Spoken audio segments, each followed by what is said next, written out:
MIG-50, guys. Hey everybody. Today we're going to be taking a look at the... we're going to take a look at the amp, but we're going to take a look at the crispness of the color on this video. I mean, that orange is crisp. Natural lighting is doing the trick. Egx MIG-50. We're going to take a look at that. It's a very inexpensive tube amp. It's 50 watts. For a 50 watt tube amp, it's what, $630, $638, something like that. It's under $700 for a 50 watt tube amp.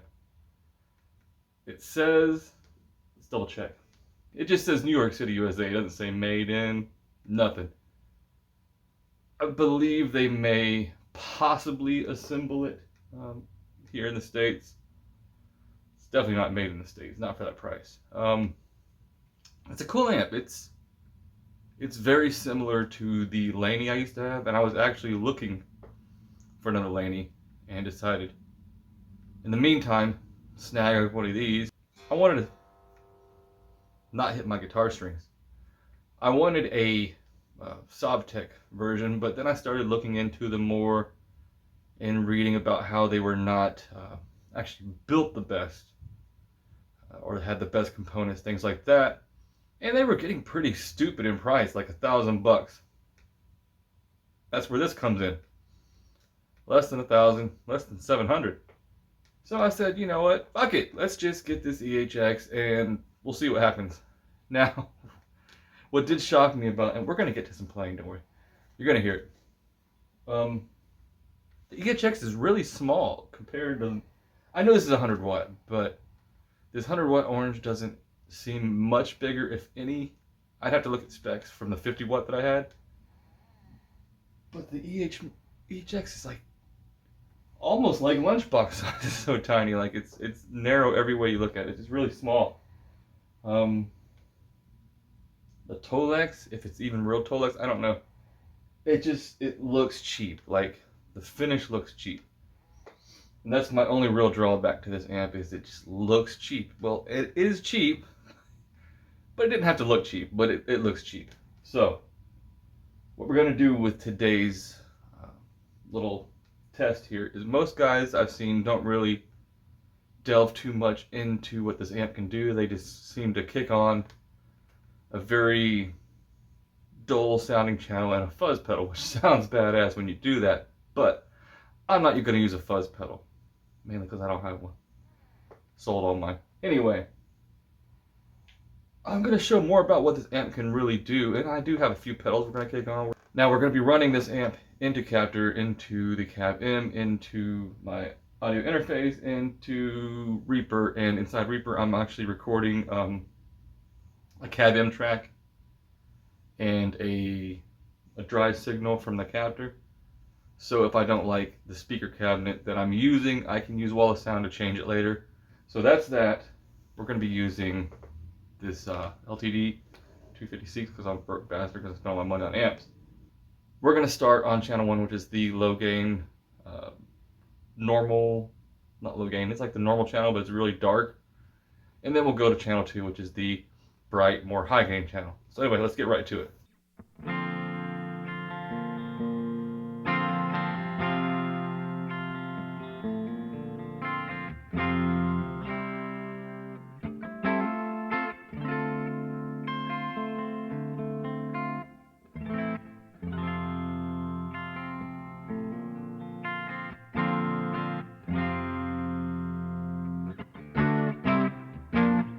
Alright, so there we go. We are pretty much everything except for the treble is at noon. The treble's at like 2 o'clock on the dial, and the volume is stupid low, like it's less than 1. These amps, everybody said it, and I'm gonna say it again. These amps are fucking loud. Let's get that out of the way now. Loud, alright? I'm going into Capture into the attenuated 20 dB volume thing, and it's loud. Like, we can go up a little bit.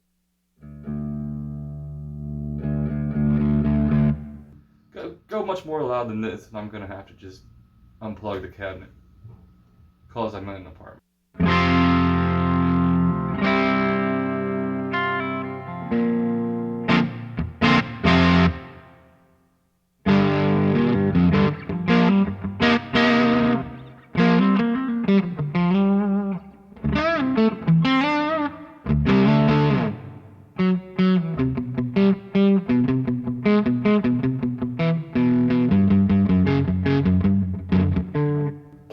Messed that up.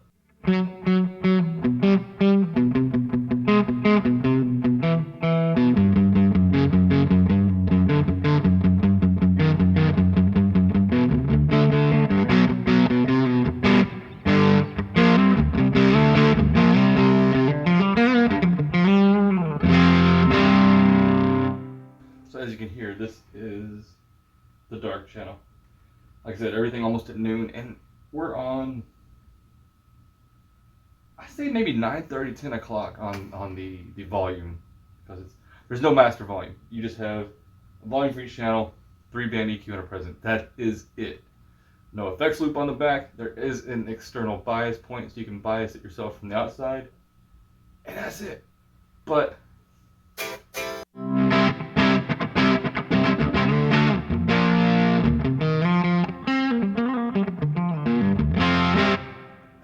cool grunt to a cool growl. So let's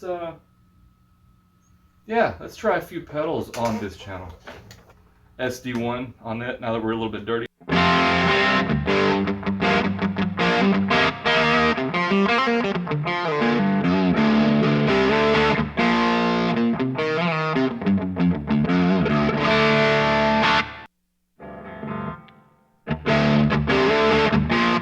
So that's the SD1 on the channel 1, but let's go ahead and turn up channel 1. We're like halfway on the volume on channel 1 with the SD1 on.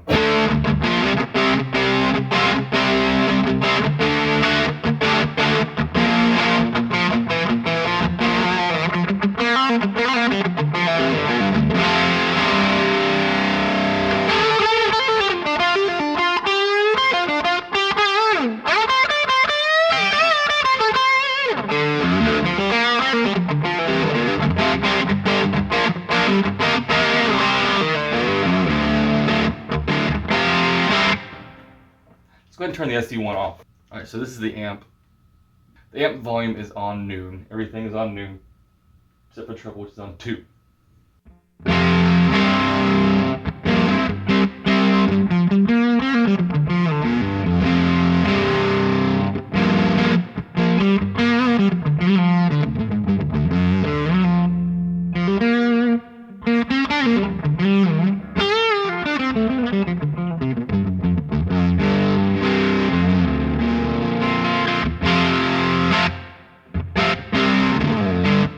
Let's turn the volume up a little bit more.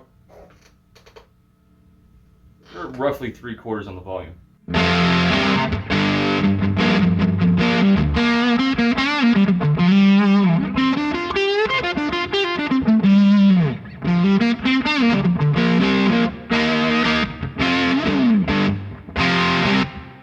And right there, if you like vintage tones, like you're already there. That's all you need. But let's take the volume all the way up. Maxed out the volume on channel 1.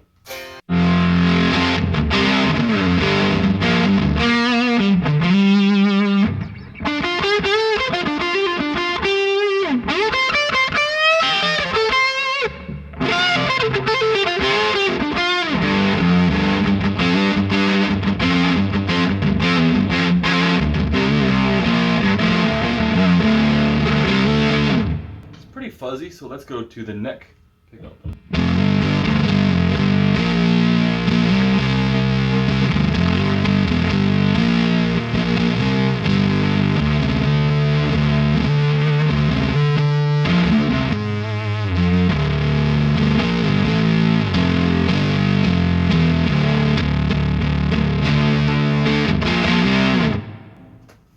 So basically, with just this amp, you could fuzz out enough to do some stoner rockers. That's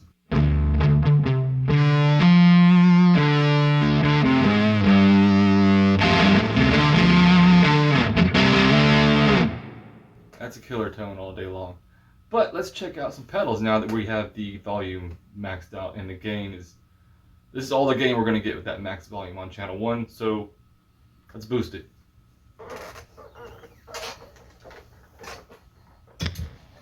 Back boost cam, this is the Class A boost from Pigtronics.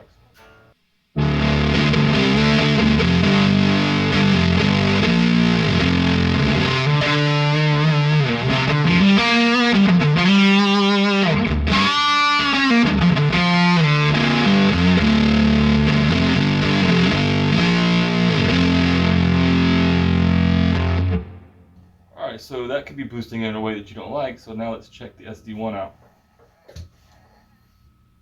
We got the SD1 on as a boost.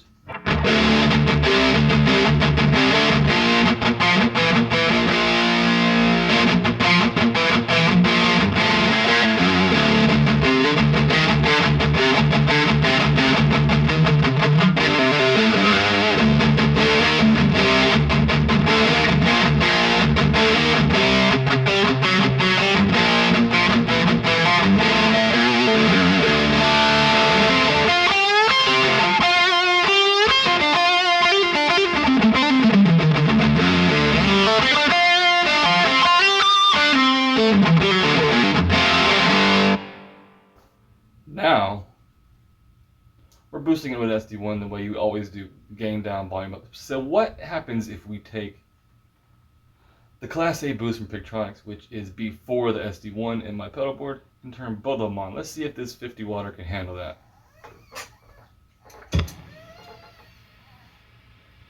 Both pedals are on, a little noisy. Let's go for it.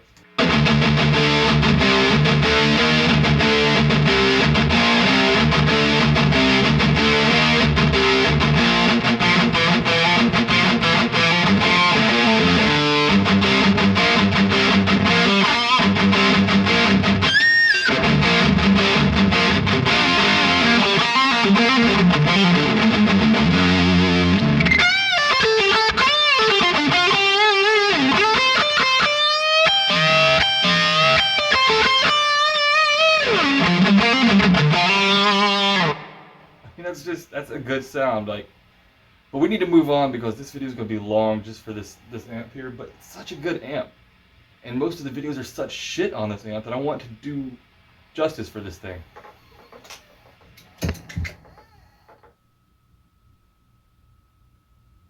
Justice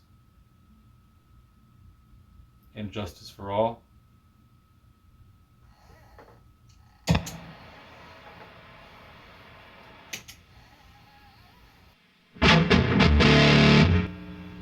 Now we're on the Mountain Frost Giant. Why is it so noisy? It's not normally. Just let me take a minute to think about this. Oh, because we have a lot of gain. We're running a lot of gain on this.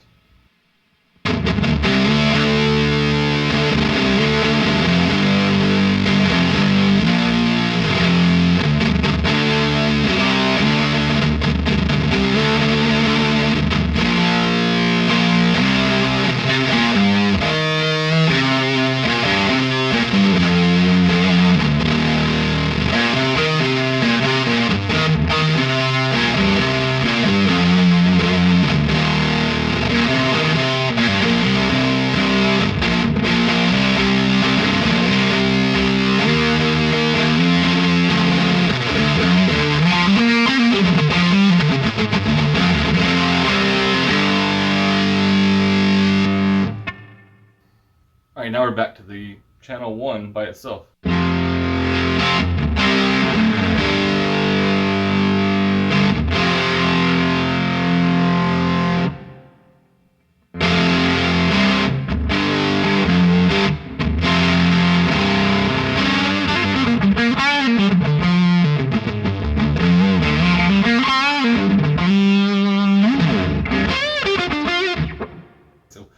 been on channel 1 for a minute. Let's go to channel 2. Channel 2, the gain is about 1. So that would be about 6:30 on the clock.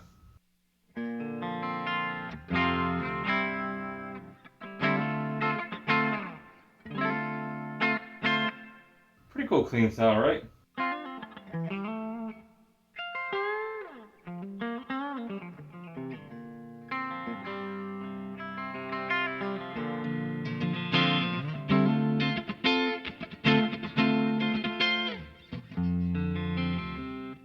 Cool thing is you can get like a ABY pedal or a jumper cable, and you can actually use both channels together, or like a 2-channel amp if you wanted to.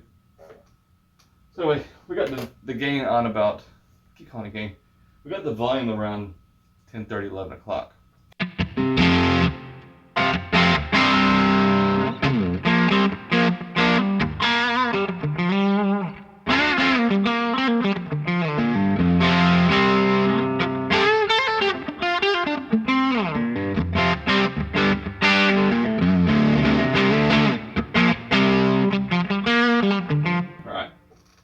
Take the gain up almost 3/4.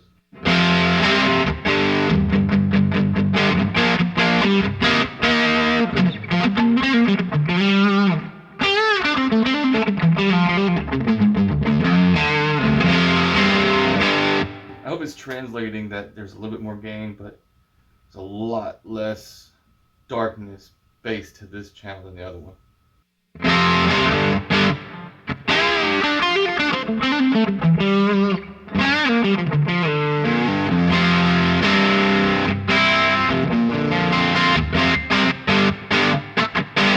But that tone I think is a good candidate for the SD1, so let's see what happens. Alright, we got the SD1 on now.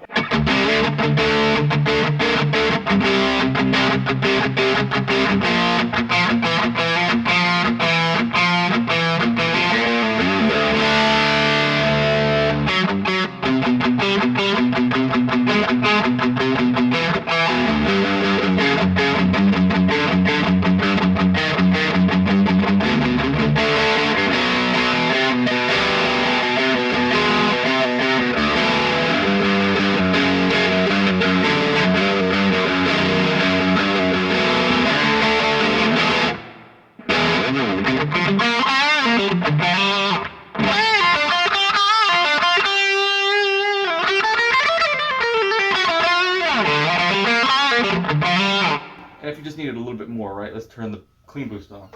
So now we have the clean boost and the SD1.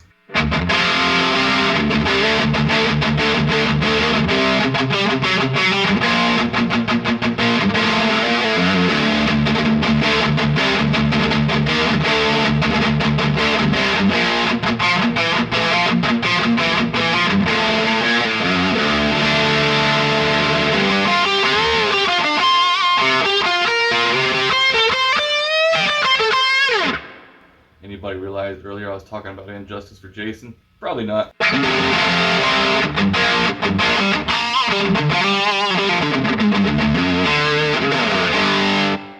Alright, time to try out the Rat. I tend to like the Rat a little bit more than the Mountain, depending on what I'm trying to do, because the Rat is a little bit more aggressive, a little bit more dirtier, raunchier, and the Mountain's a little bit more refined, but has a better EQ stack. Anyway.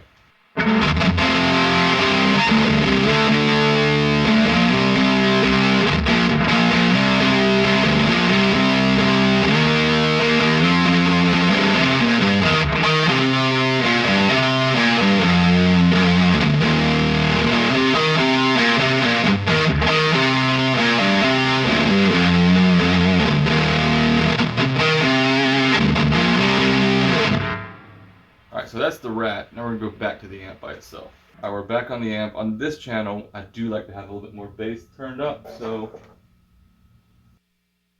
got the bass almost 3/4.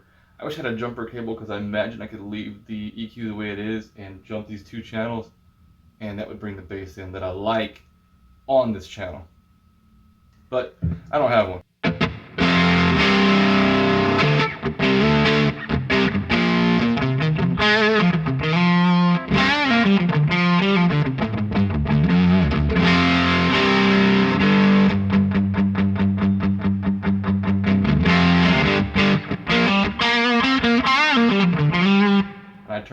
treble up just a little bit too.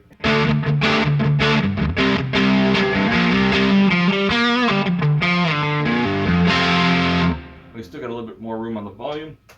Volume is almost fully cranked. Let's see what we got.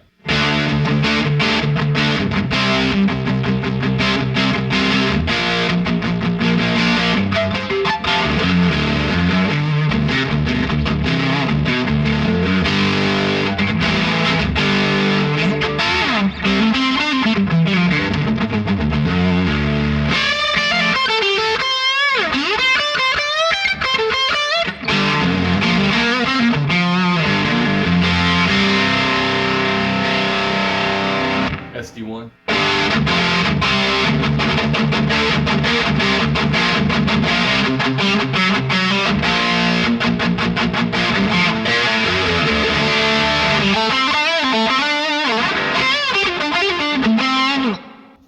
Alright, so basically that's all I got to say about this amp. If you're looking for a cheap tube amp that can take pedals really well, also doesn't sound bad on its own, and you don't need lots of channel switching, lots of bright switch, turn this on 3 places, here's a boost switch, here's a, whatever, MIDI input, here's your 2 notes installed in the back. If you don't need all the bells and whistles and you just need an amp to run your pedals into, to be loud and to be heard, this may be the type of amp you're looking for.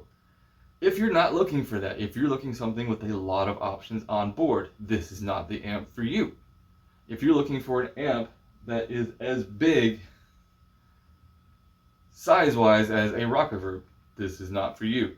This amp is more the size of like a Runt 20 or a about the same size as the JCM 800 Mini Studio that I had. It's a very small amp. But with that being said, it's light and easy to carry, and they do have a matching 212 you could buy. So yeah, I think that's going to be it for this video, guys. If you could, like, subscribe, leave a comment down below, and tell me what you think of this Egx MIG-50, and what kind of pedals do you think would work well in this amp to get a tight, aggressive metal sound, something that I'm not already using. Anyway, I'll see you guys next time.